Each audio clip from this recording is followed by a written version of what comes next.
On this 250th year of the founding of the United States of America and the Declaration of Independence, there are a lot of celebrations to be had as the country continues to reflect on the founding principles. Now, some have said the U.S., the constitutional republic, is like a lab where 50 different democracies test out ideas. In 1932, U.S. Supreme Court Justice Louis Brandeis said that it is one of the happy incidents of the federal system that a single courageous state may, if its citizens choose, serve as a laboratory and try novel social and economic experience without risk to the rest of the country. But how are states and their largest cities performing? How do those ideas and policies implemented by elected officials using your tax dollars perform? Well, I talked earlier with a WalletHub analyst to get more insight. Just how well run is your city? And where does it rank compared to nearly 150 other of the nation's largest cities? Are you getting the level of services that you're paying for with your tax dollars? How about public safety, education, economic and environmental conditions? How are those rated? Well, joining us here on the States to discuss WalletHub's 2026 Best and Worst Run Cities in America report is WalletHub analyst Chip Lupo. Chip, thanks for taking time with us here for the States. So let's just get to the chase here. Who watching is living in the best run city? It's interesting because of the best run cities. The top 5 are in 3 states, and 3 of those are in the mountain region. So the top 5: Provo, Utah; Nampa, Idaho; Manchester, New Hampshire; Boise, Idaho; Nashua, New Hampshire. So it's and these are all medium-sized cities. So generally speaking, when you have a smaller to a medium-sized city, it's easier. It's more effective. You can more effectively manage your population as opposed to maybe some of these larger sprawling urban areas. Now, the analysts there at WalletHub, you guys look at all kinds of different metrics. Not like you're just throwing a dart onto a dartboard and saying, "Hey, they got the best run city." Talk about some of the metrics that you guys have across the different key areas. Right now, there's 36 metrics that fall under 2 categories: quality of city services and total budget per capita rank. Now, those include everything from obviously your Moody's city credit rating, things such as high school graduations, infant mortality rates, even things like average life expectancy, hospital beds per capita. And then we get into sort of the economic factors, like things such as unemployment rates.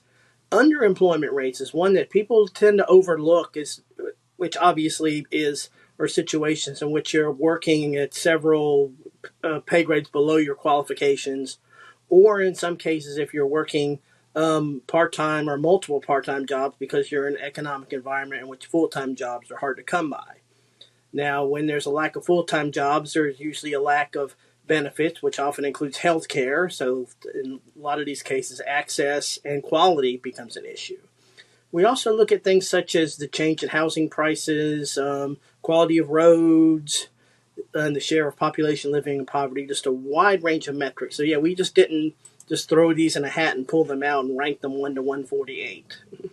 Yeah, and 36 metrics to judge for nearly 150 different large cities. I would imagine that's a lot of work you guys did there at WalletHub. And again, they break down into 6 key areas, as you heard Chip talk about: financial stability, education, health, safety, economy, infrastructure, and pollution. But let's talk about, I guess, take Provo, Utah, number 1, right? I mean, we got 10 of the best run cities showing there. And like you said, Utah being number 1, you got Idaho, New Hampshire in the mix, South Dakota's in the mix, Indiana, cities in these various jurisdictions. But compare that with, bottom of the pack, San Francisco, California. How come Provo did so much better than ranked number 148, San Francisco? Well, Greg, generally speaking, your best run cities are, for the most part, byproducts of the states that they're in. Now, in the Mountain West, states like Idaho and Utah are very efficiently run, as is New Hampshire, which is kind of an outlier in the high tax, high cost of living Northeast, because there's a vibrant economy in New Hampshire.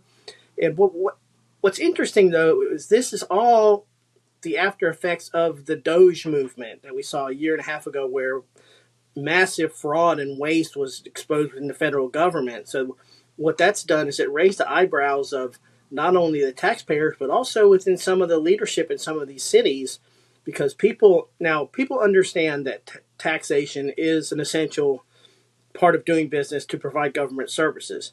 But people want accountability and transparency, knowing that the tax dollars they're paying are going to be providing the kind of services, that the quality of service and services that they want. And what city and state leaders understand is that, unlike the federal government, they can't print money. So it could be very, very easy for a city, for a state to go bankrupt. So there's been a push to kind of create more efficiently run cities. Now, you can do that in the framework of some of these places like Nashua, New Hampshire, that are moderately sized, small to medium sized cities, smaller populations, smaller budgets per capita. I'm not saying they're underfunded, but smaller budgets per capita. You can more effectively manage those. Now, juxtapose that with the bottom of the list, where you have places like Baltimore, Maryland, Philadelphia, Chicago, Oakland, New York, Detroit, San Francisco.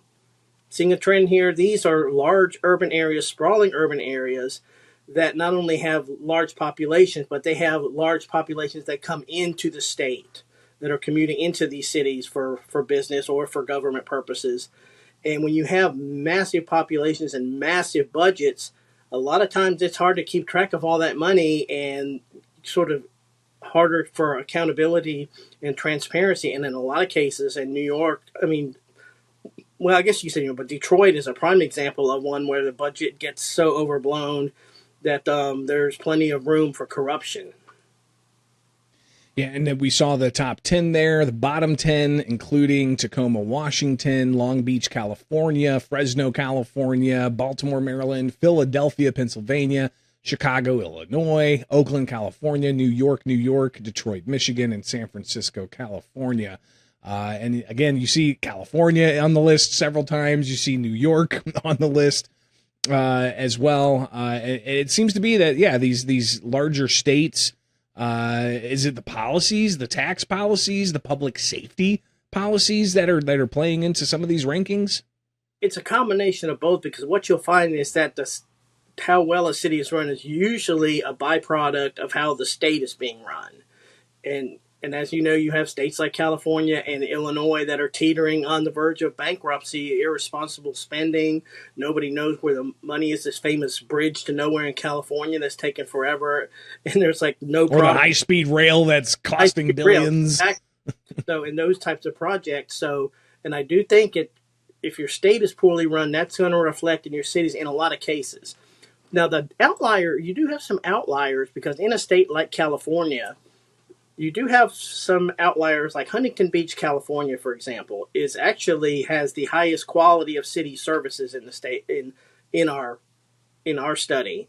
Now, Huntington Beach is sort of a more fiscally conservative. Orange County, which is traditionally, now trends are changing a little bit because of immigration, has always kind of gone against the grain in Sacramento. It's kind of done its own thing and been a little bit more fiscally conservative and responsible.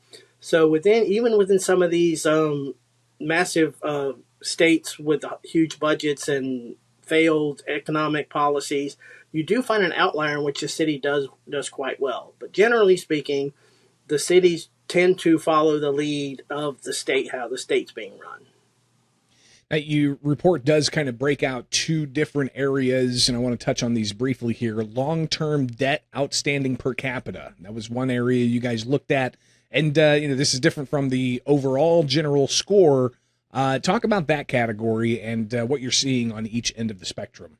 Yeah, because what we did is we broke down, we have like the overall ranking, in which Provo, Utah is number one, and that breaks down into total budget per capita, which that includes some of these metrics, such as outstanding long-term debt per capita, the Moody's credit rating, and we also have the quality of services rank. So we have your overall ranking, in which, again, the Northeast, New Hampshire, and some of these mountain states do well.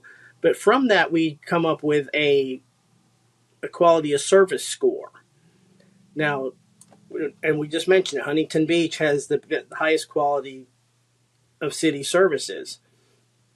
Now, of course, there are things, financial stability and high cost of living come into effect, but when you factor in things such as education, health, safety, and economy, all those together creates a better environment, a better picture, more snapshot, rather than just deficits and sizes of budget. So, in Huntington Beach, it winds up being number one, followed by Virginia Beach, Madison, Wisconsin, Charleston, South Carolina, and then Nashua, New Hampshire is the fifth run in terms of quality of services.